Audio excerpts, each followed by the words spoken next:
Good evening, everyone. Welcome to another night of live from Redfearn's bar. Seriously, what a double header we've got for you this week.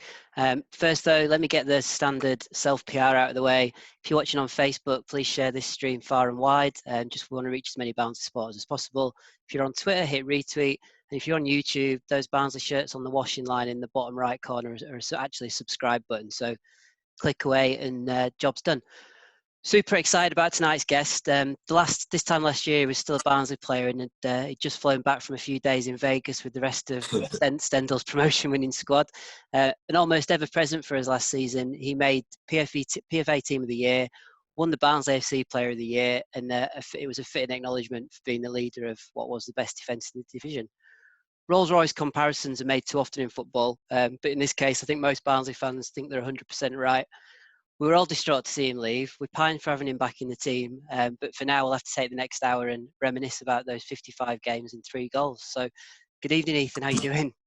Good evening, Mel. I'm good, mate. How are you? Yeah, not bad, not bad. Look, thanks for doing this. Appreciate you're back at training now and looking after the kids and everything else that comes with lockdown and going back to work. Yeah. No, it's. I'm happy to be on there. Thanks for having me. And how is everything? And what's it been like going back to training? Yeah, it's been good to see all the boys' faces again. You know, after being at home for so long, you kind of fall out of the routine. So to get back out on the grass and just, you know, the first week was basically just running, but just to be back out there was good. So yes, it's good to be around and in the environment again. And how did you spend lockdown? Did you have a dedicated training plan from Brentford to keep you on track with fitness and stuff? Yeah, so we kind of got a week-to-week program. It consisted of some road runs. If we could, trying to get down to a park to do some agility work, and then a lot of core workouts to do at home. So there was like a no equipment section because a lot of the boys didn't have their own gym equipment. So they made it so that we can do things with just our body weight and things like that. So yeah. And have you and the squad been chatting much about what you think it'll be like playing behind closed doors and what kind of teams might benefit from not having the fans there and stuff? Yeah, obviously, you know, with Brentford in particular, I think it's quite disappointing with the farewell to Griffin Park. You know, a lot of the fans are not going to be able to say goodbye, and you know, us as players, you know, we feel it for them, but you know, we know that safety's got to come first. I think I don't think there's general teams that will benefit, but I think, you know, as an away team at a lot of grounds, sometimes the fans could be somewhat intimidating or give the home team that extra edge. So I think it could benefit a lot of away teams where the home team doesn't gain that advantage over them. Yeah, I think all Barnsley fans are gutted we're not going to be there for the last official league game at Griffin Park, so it's a sad one. Look, the plan for the next 45 minutes or so is just going to go through the many ups of your career and the less frequent downs, which takes us to the new Den over 10 years ago when you were released by Millwall as a young teenager. When you were released, were you still really determined and confident to make it as a footballer? Yeah, I'd say I was. Obviously, once it happened, you know, being a teenager, you know, it's not nice to hear being told that, you know, basically you're not good enough. But after a couple months of just having a bit of time away from the game, you know, I think having good people around me and always having that self-belief in my ability, you know, it made me want to prove to myself that I was good enough to play in the professional game. And you stayed local and signed for Dulwich Hamlet. Fantastic club, brilliant community spirit, and arguably everyone's second team in South East London these days. Funnily enough, my last football game live was there just before the lockdown against Hemel Hempstead, which was great. There's about 2,500 there, I think. Can you remember that popularity growing when you were there and how good the crowds were for that level?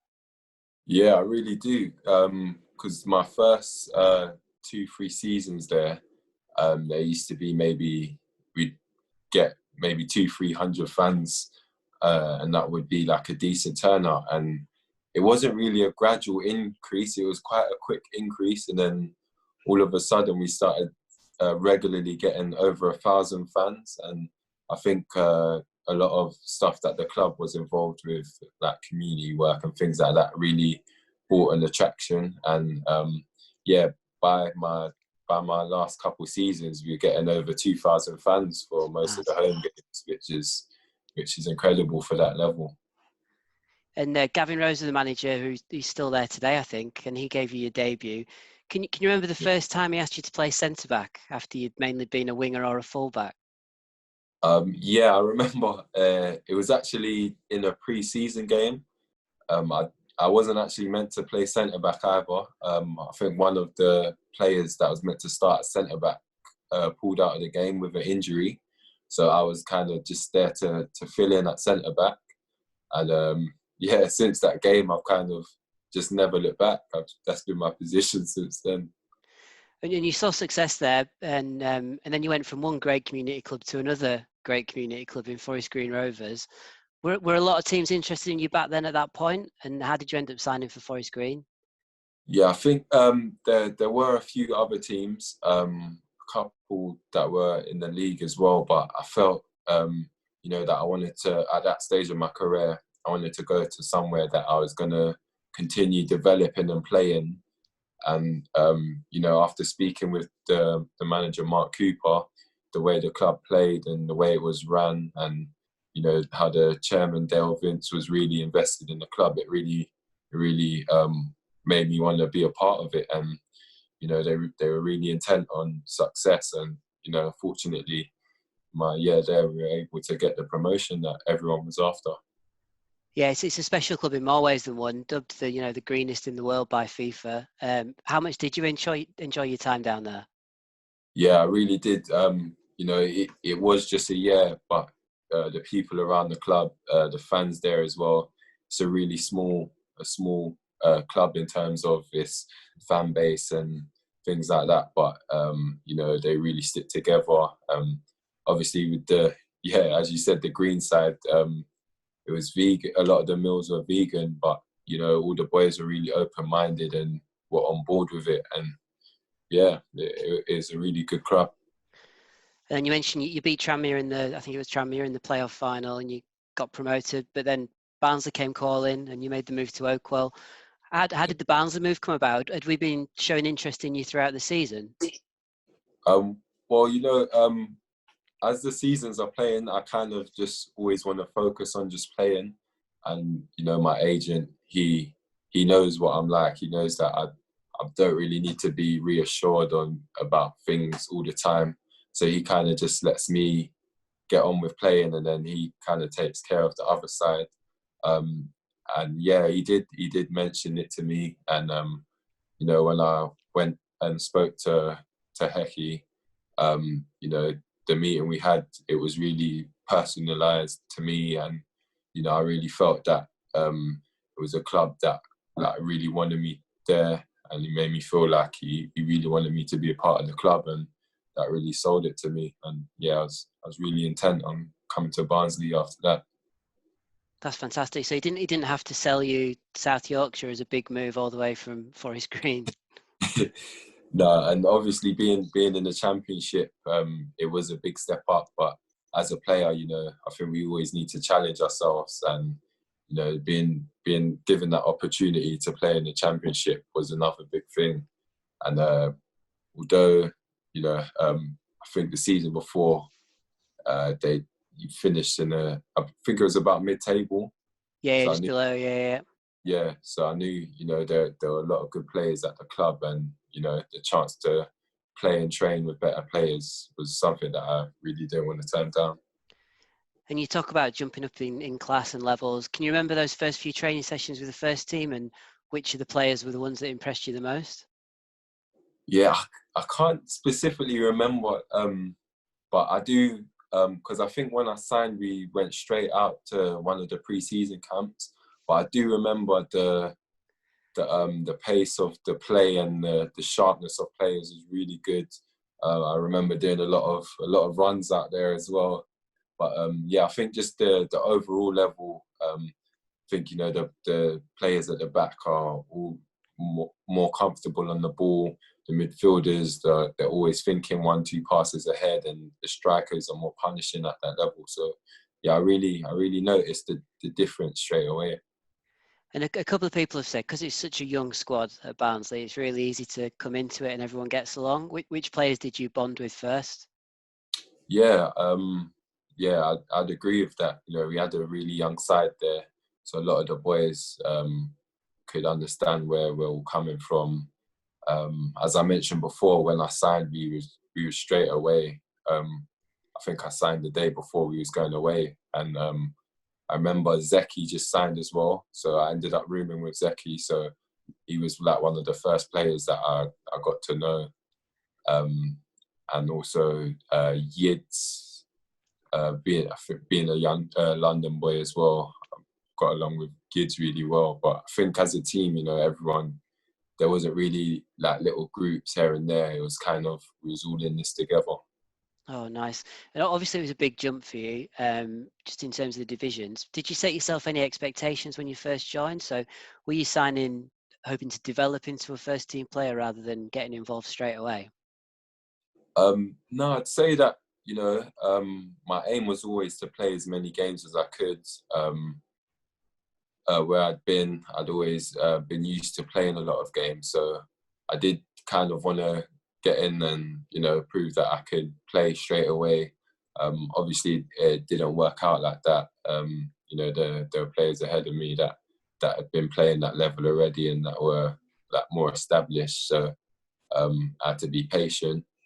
But you know, that's football. You know, there's going to be times where you gotta fight for your place, and that's all part and parcel of the game. Yeah, and then some of those established players got injured, and pretty quickly you were in the first team and putting in some really good performances. Can you remember making your debut at Oakwell? Yeah. My debut was Preston. Yeah. Yeah, I remember because it was was it Boxing Day? I think it was, or just before Boxing Day. Just before, yeah. Yeah, so I remember it being around Christmas, and yeah, I think we drew that game. But yeah, it was, you know, once I knew that I was going to be starting, you know, at home, it was a really big thing for me to make my full home debut. And yeah, it's a fun. I think we done well that game, but we didn't manage to win. But you know, it was a good performance from the boys in that game. And then comes your first goal for the club, 91st minute equaliser at home to Reading. Can you remember the goal, and can you remember Hecky's instruction that basically meant you were playing as a striker for the last 5 minutes? Yeah, so earlier in the half, he told me from the sideline, you know, in the last 10 minutes, you know, if we're still just one behind, he's going to send me up top. So yeah, basically that just meant, you know, when we get the ball out wide, just get your head on it. So yeah, I remember Izzy got the ball out wide, and I've kind of just tried to hold out a bit and try and find a bit of space in the box. And then he's gone past his man, crossed it, and as the ball's coming, I just thought, oh, this is coming to me. So yeah, just try to make sure I got my head on it and just try to aim low, get the ball down, and because, you know, you always get told that it's difficult for keepers to get low from headers, so I just tried to head it into the ground, and yeah, luckily it's gone in. I'm not going to lie at this point. You then went and got the winning goal away at Sunderland the very next game, and I thought we'd found the solution to all our goal scoring problems with someone scoring 2 and 2. At this point, did you feel like you'd fully settled into life at Barnsley? Yeah, I did, because you know, as much as, you know, being everyone, you know, it's always want to be part of a team. When you're not playing, it is really difficult. You always want the best for the boys, but you know, there's always that part of you that wants to be involved and wants to actually be out there on the pitch helping the team. So after getting a run of games, I did feel like a lot more included, and it does make you kind of get that that extra bit of confidence within yourself that, you know, you should be playing at this level. You're good enough to be playing at this level. And I keep mentioning the jumping levels, but can you remember in any of your early games coming off the pitch or coming off at half time and just being in awe of a certain player or a particular team in terms of how good they were? Um, yeah, but this wasn't even from when I was playing. I think the first game of the season, I remember Bristol City away, and before that game, I thought throughout pre-season the boys looked good. We looked fairly sharp, but in that first half against Bristol City, I think they scored 2 or 3 goals really early on, and I thought, wow, like these boys are good. Like it's gonna be a tough old season. And do you think that's the difference? Is that we always talk about how clinical teams are, as in like lower down the leagues, they might miss 2 or 3 chances, and then as you move up the leagues, it's just one chance, one goal. Yeah, that's it. So literally just that one lapse of concentration is the difference between, a goal or not. And I think, yeah, even if it's not particularly a defensive mistake, even if it's losing the ball higher up, the way teams counter and transition is a lot better as you go up the leagues. They're more punishing. You got really good players that can pick out the right passes and know when to pass. And yeah, it is really punishing. And then in terms of managers at Oakwell in your first season, we mentioned that Hecky brought you to the club, and then he left after getting frustrated with lots of things, as he told us a few weeks ago. As a member of the first team, could you sense that he was frustrated before he left? No, I don't. I think he kind of tried to keep the players away from that. So obviously, there's always you always hear murmurs about this and that, but I think he tried to keep it away from the players so that we could kind of just focus on the games and trying to get as many points as we could in that sense. And were you and the team surprised when you were told that he'd gone to Leeds United? Yeah. I think where did I hear? I think I heard it on Sky Sports News first. All So right. yeah, because I think he just signed another Barnsley contract not too long before that. So I think yeah, a lot of the boys were surprised after, especially after hearing about the contract. So yeah, And what's it like? What's it like when you go back to training the next day after a manager's left by surprise? What's everybody like? yeah, it was a bit strange. It was everyone. Yeah, we weren't really sure what was going on, but yeah, I think after a day or two, everyone's like, okay, like, that's done now. So we just gotta focus on ourselves now and make sure we do everything we can to try and stay up. Yeah, that makes sense. And look, we replaced Hecky with a real curveball of an appointment in Jose Mouret, who kind of came out of nowhere, and the mission was to keep us up. How did he try and change things when he got the job? Yeah, he was a different kind of manager to Hecky. He really wanted to try and motivate us. He Uh, I think he enjoyed like having like meetings with all the players where he kind of just trying to inspire us, kind of thing. He had lots of like videos that he'd show us to try and get us going and things like that. And yeah, it was a different kind of motivation. But there's always coaches that are going to do things differently, especially when they've come from a different kind of culture of football. And he brought you back into the team towards the end of the season, 2-0 win against Brentford, funnily enough, and that gave us a real chance away at Derby. Can you remember Yeah, how we prepared for that game, and just based on how important it was, and what was Jose saying to the players before you went on the pitch? yeah. So the boys basically we all knew that it was make or break time, and yeah, as I was saying before, before the game, he gave a really motivational speech and got everyone in together and tried to just get us to boost each other up. I actually think before they actually scored, I think we had a decent start to the game, but I think I remember them scoring off a counter from our corner, and I think after that, a few of the boys' heads kind of just dropped, and trying to get everyone going again was tough. I think it was a case of maybe some of the boys thought, oh, here we go again, kind of thing. And yeah, once we went that goal behind, it was really difficult to try and chase the game and get back into it. Yeah, we did start off pretty well, and then it just kind of got worse as the game went on and the heads dropped. Yeah. But and how low was the dressing room at the end of the game, knowing that we were relegated? Yeah, a lot of the boys were devastated. Obviously, I think for a lot of the boys, it was our first time playing in the championship as well. So it was a big reality hit to a lot of us. But yeah, it wasn't, obviously relegation's never nice.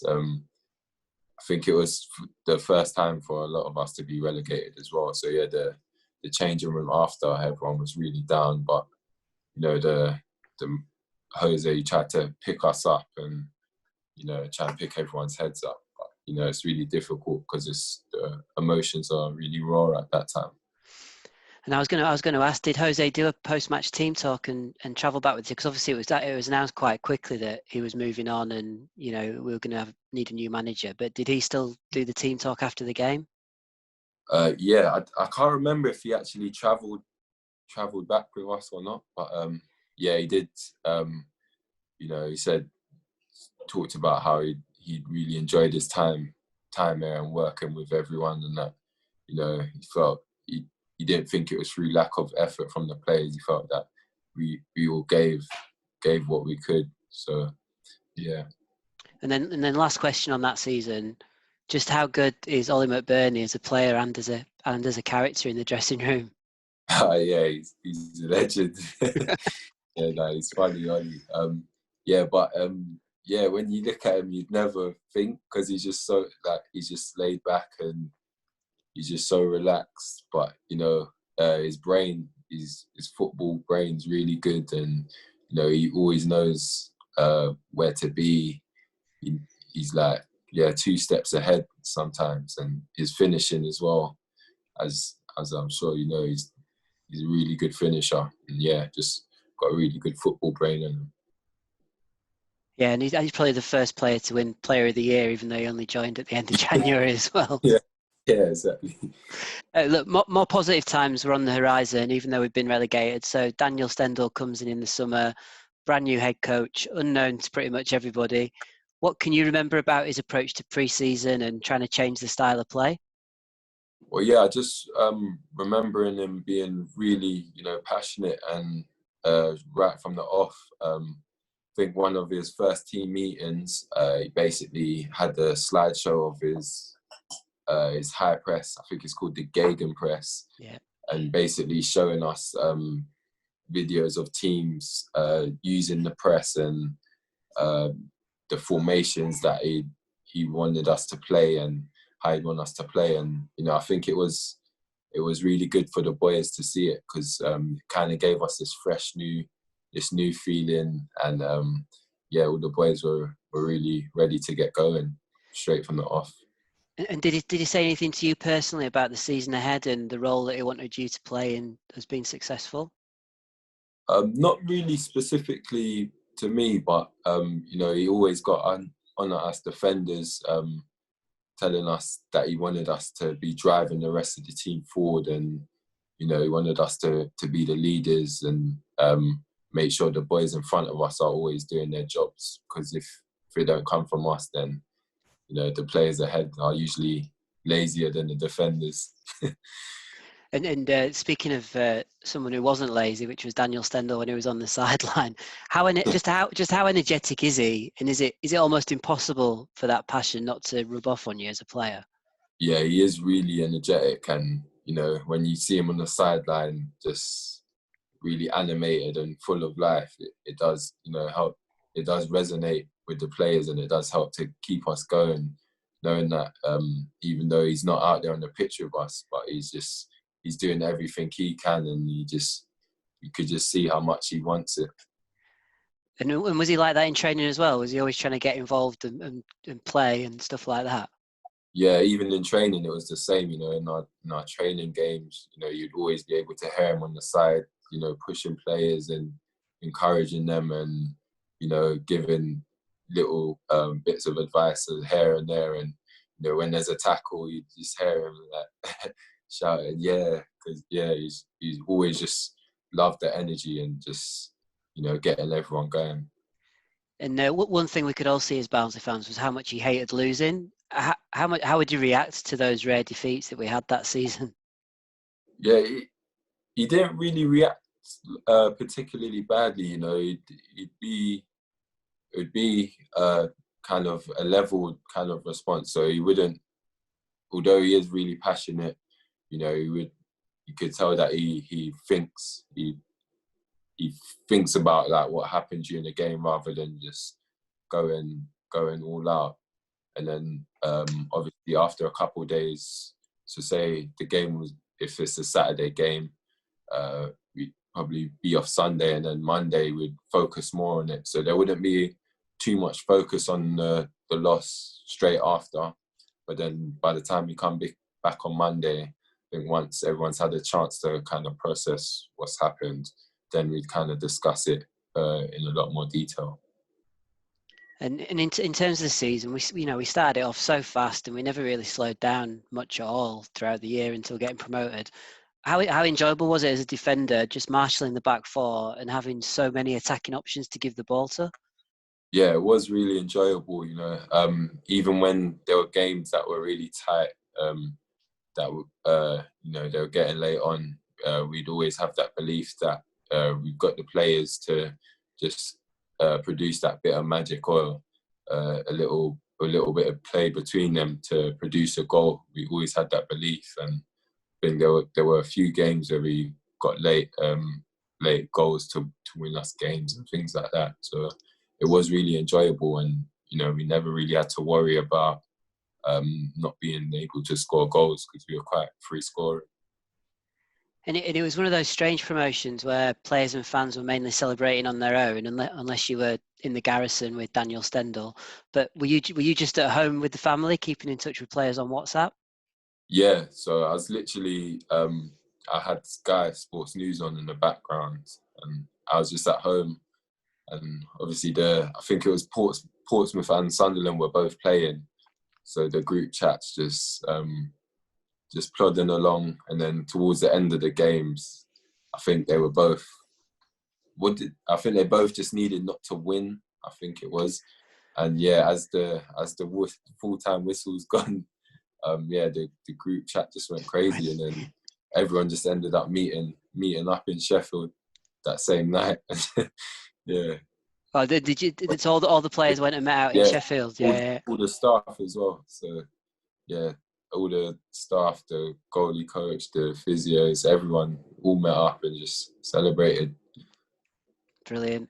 And I mentioned it at the start, but we statistically had the best defence in the division that season. Yourself, Dimmy, Adam Davis made PFA Team of the Year along with Alex and Kiefer. What was it like going down to London for those awards and just dominating the stage with your teammates? Yeah, I think we were all really humbled by it because obviously I think with the PFA vote, it's voted by players and stuff. So I think to know that your counterparts, the people you play against week in, week out, they've recognised that we had like a really strong team and really good set of players. I think we were all really humbled by it, and yeah, it was a real joy to be a part of that. And what was it like? What was it like in terms of banter with the other players that were in the team that were still going for promotion with us? What do you mean? The it's like McGeady at Sunderland, or one of the guys from Portsmouth. Oh, okay, yeah, we didn't actually really see them because every team had like their own table at different sections, so we didn't really see. You just saw like random players. I think we was next to a couple of the Championship clubs, so I didn't actually see many of the other League One players. I think I saw a couple of the Luton boys. I was trying to say that they'd already gone up, so enjoy the playoffs, but didn't have to go through the playoffs in the end. And you said how humbled and proud you were that you and the guys were in that PFA Team of the Year, but then you also won Barnsley Player of the Year. How proud was that for you? Yeah, that was a really proud moment for me. These are the fans that you play in front of week in, week out, and to know that they appreciate the efforts that that I put in was a really big thing for me, especially the fact that, you know, there were a lot of other players that have played to a really high level throughout the year. So, yeah, I was really thankful for receiving that. And, yeah, it was a really proud moment for me.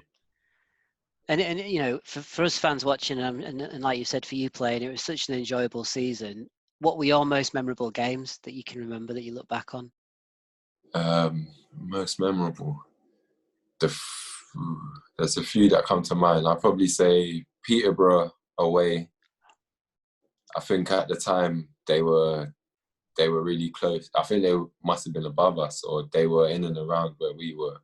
So to win 4-0, and I think Davo saved the penalty as well. Yeah. I think that was a really, really massive game for us. I'd say Blackpool at home, because that was, I think Sunderland were playing Portsmouth that day, so we kind of knew that if we won, we'd eat up some ground on either one of them, or could both of them. Ended up being both of them. And then I'd say Burton away, because I think once we lost that game, we kind of sat down and said, boys, there's no more room for error now. We got to go out and win the next 3-4 games if we want to go up automatically. And then I think after that, that was the first time we won 4 league games in a row after that. So that kind of, you know, that realization that we couldn't keep saying, okay, there's still lots of games to play, or, you know, we knew that we had to win those next few games after that. And we talked about how young the Barnsley squad were, and, you know, everyone's kind of in it together. Who's the leaders in that dressing room when it's such a young squad? So who's standing up and saying, right, boys, we need to not mess up again? Yeah, so I think obviously you got Davo. He's probably the most experienced. Kiefer, Cam McGeehan, and Kenny and me. We were probably like the more senior kind of players in that squad, even though we was all 26 or under. I'm gonna try and ask this next question without sobbing, but sadly that promotion season was the last time we saw you in a Barnsley shirt. Did you always know you were likely to leave in the summer? No, I didn't actually. I actually set up for my little one. You know, I applied for his school. He was due to start reception and everything. So yeah, I actually did it. It wasn't until quite late on that I knew that I was going to be moving on. And were you close to signing a new contract before you went to Brentford? Well, I knew that my agent was speaking to the club, but I kind of wanted to not really focus on that. I just wanted to make sure we got the promotion sorted before the talks and things like that. And then obviously they did have talks and stuff, but I think once I heard about Brentford and, you know, all the ambitions and things like that, that kind of just swayed it for me. And were Brentford the only team that you spoke to? You know?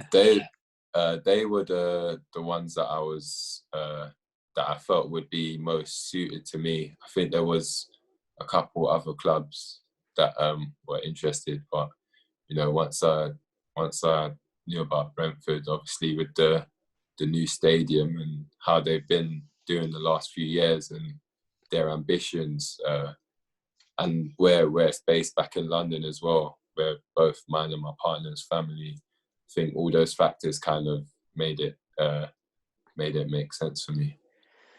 And then last question on this one, but is there anything we could have done to make you stay?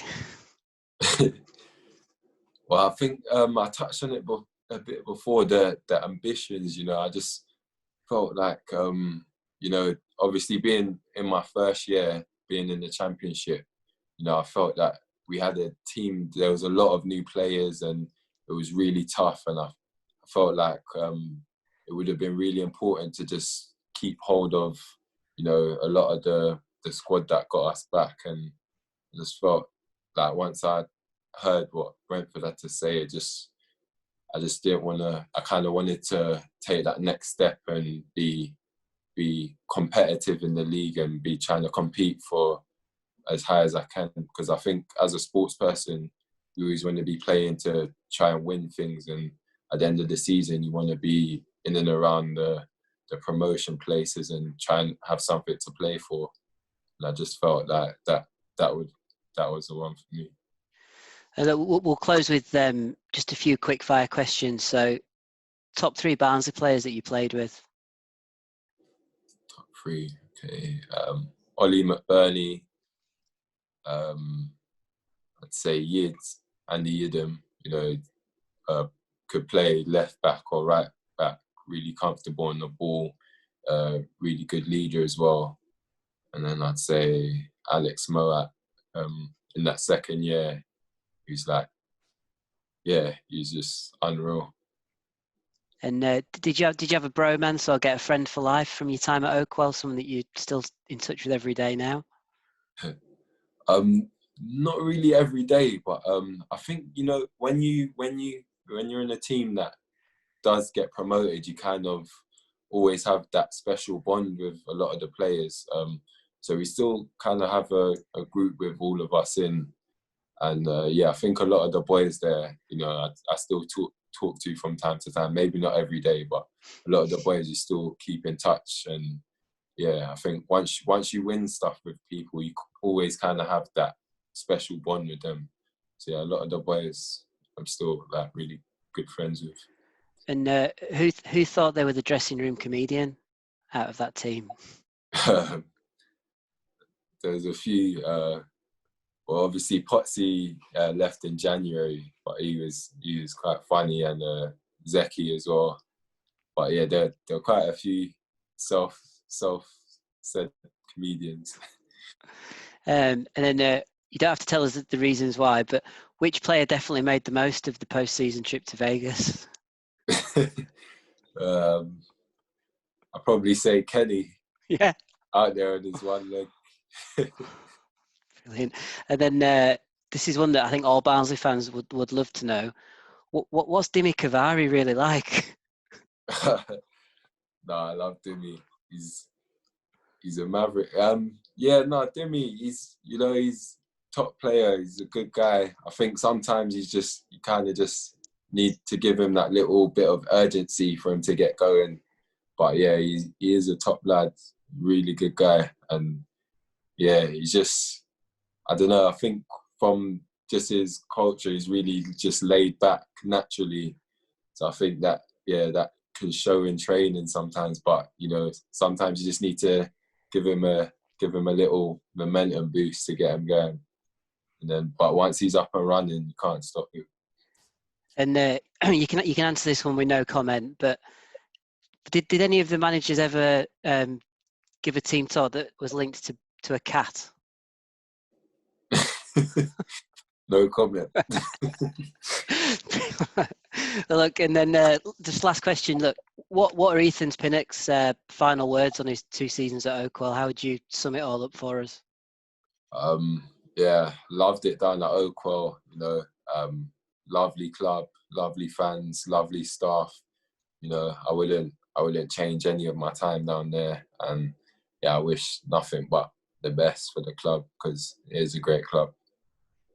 Look, brilliant note to end on, Ethan. Thanks from me, the Trust, Barnsley fans all over the world watching for the last hour or so. Thanks for being such a professional, important and outright brilliant player for us when you were at Oakwell. No, thanks for having me. As I said before, I did really enjoy my time there. So, it's nice to be given a chance just to give back something to the fans. Well, we really appreciate it. Look, final words from me before we sign off. We've only gone and managed to get Ashley Ward to join us on Thursday, so please make sure that one's in your diary for a 7 o'clock kickoff. Can you imagine that one's going to be a family favourite? So he's a handsome chap, is Ash, so I'm sure that'll be a family one. We can also confirm that Andy Rhodes, the first ever goalkeeper to win Player of the Year at Oakwell in 1984, just 35 years before Ethan Pinnock won it, is with us next Tuesday. He was also our goalkeeping coach for a couple of years when things were interesting, so I'm sure we'll get a good viewpoint from him. Ethan, thanks once again. And on behalf of probably all Barnsley fans, I hope it's 8 wins out of 9 for you and Brentford when the season starts going. Cheers, man. I'll take that. Good night all, and stay safe.